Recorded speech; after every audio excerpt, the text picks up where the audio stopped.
जय संविधान, जय भीम, महात्मा गांधी की जय, गोडसे मुर्दाबाद। देखिए, बहुत पुरानी कहावत है कि बुद्धिमान दुश्मन बेहतर होता है मूर्ख दोस्त से।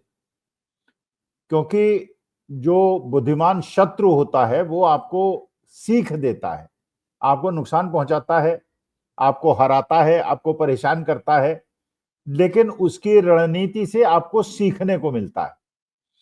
लेकिन जो मूर्ख मित्र है आपका, जो वास्तविकता में आपका मित्र है लेकिन अगर वो मूर्ख है तो आपका ज्यादा नुकसान करता है। वो कहानी तो आपने सुनी होगी राजा और बंदर की। बंदर बड़ा स्वामी भक्त था, अपने राजा के लिए प्राण त्याग करने के लिए तैयार था, लेकिन बंदर था तो राजा को किसी पे विश्वास नहीं होता था। वो बंदर पे विश्वास उसने किया, सोने गया, उसने बंदर के हाथ में एक तलवार दी कि आप मेरी रक्षा करना, अगर कोई आक्रमण होता है या कोई बाहरी व्यक्ति या कोई धोखाधड़ी करने की कोशिश करता है। तो राजा सो गया, बंदर तलवार लेके, स्वामी भक्त बंदर बिल्कुल बैठा रहा।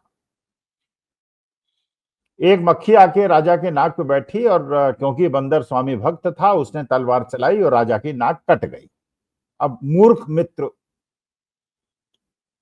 वही स्थिति इस बार चुनाव आयोग ने भारतीय जनता पार्टी के साथ की। देखिए, ये बात बिल्कुल सही थी कि भारतीय जनता पार्टी, मोदी जी ने और अमित शाह जी ने जिस प्रकार से अस्वाभाविक नियमों में परिवर्तन किया चुनाव आयुक्तों की नियुक्ति में। जब ये सुप्रीम कोर्ट का आदेश था, ये जो चुनाव आयुक्तों का नियुक्त होगी उसमें मुख्य न्यायाधीश होंगे, चीफ जस्टिस ऑफ इंडिया होंगे, लीडर ऑफ द हाउस होंगे माने प्रधानमंत्री होंगे, और लीडर ऑफ अपोजिशन होंगे माने राहुल गांधी होंगे। इससे ज्यादा निष्पक्षता की तो उम्मीद की नहीं जा सकती। भाई, chief justice of India Bharatvarsh के अंदर सबसे ज्यादा विश्वसनीय व्यक्ति हैं, क्योंकि सुप्रीम कोर्ट और सुप्रीम कोर्ट के चीफ जस्टिस। मानी बात है कि जो लीडर अपोजिशन होगा और नेता सदन होगा उनके बीच में राजनीतिक मतभेद होगा, उनकी विचारधारा अलग होगी, उनका सोचने का तरीका अलग होगा, लेकिन अगर उसमें चीफ जस्टिस ऑफ इंडिया होंगे तो न्याय की उम्मीद देश रख सकता है लोकतंत्र को बचाने की। लेकिन माननीय सुप्रीम कोर्ट ने यह भी कह दिया था कि इसके बारे में आप चाहें तो कानून बना दें। मोदी जी ने और भारतीय जनता पार्टी ने मौका देखा, कानून बदल दिया, चीफ जस्टिस ऑफ इंडिया को उस कमेटी से बाहर कर दिया और उसके अंदर प्रधानमंत्री द्वारा मनोनीत एक मंत्री को नियुक्त करने का अधिकार दे दिया। वहीं से गड़बड़ी शुरू हो गई। अब जो चुनाव आयुक्तों की नियुक्ति होगी उसमें प्रधानमंत्री होंगे, उनके द्वारा मनोनीत एक मंत्री होगा और लीडर अपोजिशन राहुल गांधी होंगे। उन्होंने अमित शाह को नियुक्त कर लिया उस कमेटी में। अमित शाह जी ने अपने साथ जो पुराने उनके मातहत थे ज्ञानेश कुमार गुप्ता जी, उनको नियुक्त कर लिया।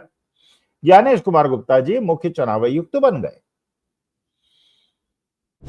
और ये मानी बात है कि 2/3 बहुमत अगर सत्ता पक्ष के पास है तो और अपोजिशन का एक व्यक्ति है तो वो ओवररूल कर देगा और अपने लोगों को नियुक्त कर देगा। अब यहां तक तो बात सही थी। ज्ञानेश कुमार गुप्ता जी अगर थोड़ी बुद्धिमत्ता का परिचय देते तो शायद भारतीय जनता पार्टी का नुकसान ना होता। ज्ञानेश कुमार गुप्ता जी के पहले जो राजीव कुमार अग्रवाल साहब थे उन्होंने भी बहुत सारी ऐसी अनदेखियां की, कमजोरियां छोड़ दी। और देखिए, जब भी आप कोई गलत काम करते हैं तो कुछ ना कुछ कभी छूट जाती है। आप जो है फुल प्रूफ नहीं बना सकते गलती को। अगर आप चुनाव को रिग करने की कोशिश करेंगे, चुनाव को हाईजैक करने की कोशिश करेंगे, अयोग्य लोगों का नाम वोटर लिस्ट में डाल देंगे और जो सही लोग हैं उनका नाम काट देंगे, वोटर लिस्ट में हेर फेर करेंगे, तो ये तो ऐसी चीज है, इसको बदल तो सकते नहीं, ये तो प्रमाण रहेगा। क्योंकि जो आपने वोटर लिस्ट है वो अपोजिशन को भी दी है और दस्तावेज हर जगह मौजूद हैं और ये पब्लिक डॉक्यूमेंट है, तो वो कभी ना कभी इसको पकड़ लेंगे। अच्छा, जैसे जैसे पकड़ने की संभावना बढ़ती गई, चोर की दाढ़ी में तिनका होता गया, वैसे वैसे छिपाने के चक्कर में और बड़ी बड़ी गलतियां करते चले गए। और अब विपक्ष को भी ये लगा कि भाई, किसानों का इतना रोष, 13 महीने का आंदोलन, अग्निवीर, पेपर्स का लीक होना, युवाओं पे लाठीचार्ज, पूंजीपतियों को सब कुछ देना, मध्यम वर्ग पे मार, गरीबों पे वार। इसके बावजूद भारतीय जनता पार्टी चुनाव जीत कैसे जाती है? महाराष्ट्र के अंदर जहां लोकसभा के अंदर महाविकास अघाड़ी जीती थी, वहां विधानसभा में उनका सुपड़ा साफ हो जाता है। हरियाणा के अंदर जहां किसानों का इतना ज्यादा रोष था, जहां पक्का था कि कांग्रेस जीतेगी, वहां भारतीय जनता पार्टी जीत जाती है। वही मध्य प्रदेश, राजस्थान और छत्तीसगढ़ में होता है। रातों रात इलेक्शन बदल जाता है और उसके बहाने दिए जाते हैं, उसके जस्टिफिकेशन दिए जाते हैं कि ऐसा क्यों हुआ। लेकिन अपोजिशन को लगा कि मामला कुछ गंभीर है, उन्होंने उसका गहन चिंतन करना शुरू कर दिया। फिर चुनाव आयोग ने अपने को बचाने के लिए जो वीडियोग्राफी होती है उसकी समय अवधि कम कर दी, 45 दिन का टाइम दे दिया कि उसके बाद उसको नष्ट कर दिया जाएगा। डिजिटल जो वोटर लिस्ट होती है उसको हटा के नॉन रीडेबल कर दिया, जिससे कि इसकी विवेचना अपोजिशन न कर सके, और मामला उलझता चला गया। सबसे बड़ी गलती जो कर दी चुनाव आयुक्त ने, ज्ञानेश कुमार गुप्ता जी ने, वो जो बिहार के अंदर जब उन्हें लगा ये जो महाराष्ट्र में हुआ है, दिल्ली में हुआ है, जहां अरविंद केजरीवाल कहते रहे कि नाम काटे जा रहे हैं, जोड़े जा रहे हैं और कोई कार्रवाई नहीं हो रही है, उन्होंने बिहार के अंदर हवा तो लग गई थी उनको कि वहां पे तेजस्वी यादव और राहुल गांधी और दीपांकर भट्टाचार्य और मुकेश सहनी की हवा चल रही है। उन्होंने कहा यहां तो ऐसे भारतीय जनता पार्टी चुनाव नहीं जीत पाएगी, तो उन्होंने एसआईआर कराने का निर्णय ले लिया। और यही एसआईआर इंडिया गठबंधन के लिए वरदान साबित हुआ, क्योंकि इसमें एसआईआर कराने में जो 11 डॉक्यूमेंट्स माने गए चुनाव आयोग के द्वारा, उसमें वोटर आईडी कार्ड को निकाल दिया, उसमें आधार कार्ड को निकाल दिया, उसमें राशन कार्ड निकाल दिया। अच्छा, यही डॉक्यूमेंट्स हैं जो ज्यादातर गरीब लोगों के पास होते हैं,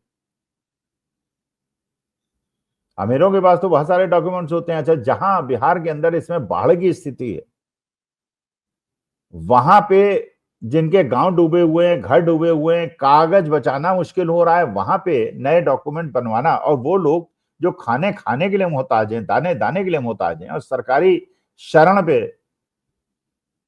आश्रय लिए हुए हैं, उनसे ही अपेक्षा करना कि वो जाएंगे, डॉक्यूमेंट निकालेंगे, 100-500 रुपए खर्च करेंगे और उसके बाद अपने, तो उसमें बहुत सारे घपलेबाजी हुई जो पत्रकारों ने और सब लोगों ने दिखाया। सुप्रीम कोर्ट में केस गया, सुप्रीम कोर्ट में इसमें सुनवाई हुई। अब सुप्रीम कोर्ट ने 22 तारीख को, 22 अगस्त को, पहले भी उन्होंने निर्णय लिया था कि आधार कार्ड को ऐड कीजिए, जो 11 डॉक्यूमेंट मान रहे हैं उसमें आधार कार्ड को भी मानिए, नहीं मान रहे थे चुनाव आयोग वाले। अब यह आदेश हो गया कि आधार कार्ड को मानना पड़ेगा, तो वही है, पूरी पाए ना आधी पाए, लौट के बुद्धू घर को आए। अब आधार कार्ड को मानना पड़ेगा, तो सारी हेराफेरी बंद हो गई और आंखें लोगों की खुल गई। अपोजिशन की आंखें खुल गई, जनता की आंखें खुल गई। वो तब तक तेजस्वी, राहुल और दीपांकर भट्टाचार्य और मुकेश सहनी के पीछे लामबंद हो गए थे।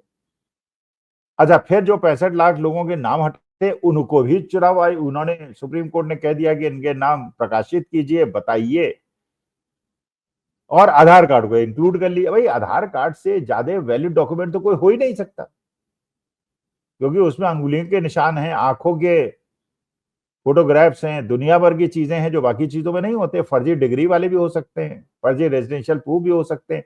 अच्छा, जो ये वोटर लिस्ट बनाई चुनाव आयोग ने बीएलओस के माध्यम से, उसमें 0-0 एड्रेसेस के लाखों लोग हैं, जबकि आधार कार्ड में उनके एड्रेसेस हैं। भाई, बहुत ही रेयर लोग ऐसे होंगे जिनके पास कोई ना कोई एड्रेस नहीं होगा, चाहे झुग्गी हो, एक छोटी सी टपरी हो, लेकिन कुछ ना कुछ तो होता है। लेकिन आधार कार्ड में वो है और इसमें नहीं है।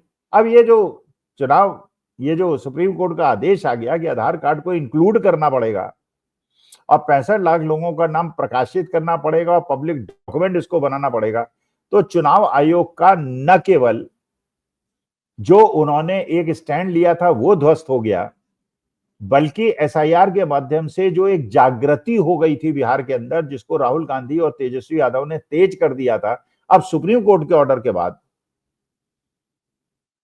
चुनाव आयोग को ये महसूस हो रहा है, भारतीय जनता पार्टी को ये महसूस हो रहा है कि इन पे हमने विश्वास क्यों किया, और इन्होंने वही वाली स्थिति पैदा कर दी जो बंदर ने राजा की नाक काट दी थी। तो बुद्धिमान शत्रु मूर्ख मित्र से बेहतर होता है, ये एक बार फिर सिद्ध हो गई। और इस समय जहां बिहार के अंदर मोदी जी भी रैली कर रहे हैं और राहुल गांधी की भी यात्रा चल रही है, दोनों का अगर आप तुलना करेंगे, बॉडी लैंग्वेज देखेंगे, भीड़ देखेंगे और किस प्रकार की स्थिति देखेंगे, तो ये देखेंगे कि केंद्र सरकार के गिरने की शुरुआत हो गई है।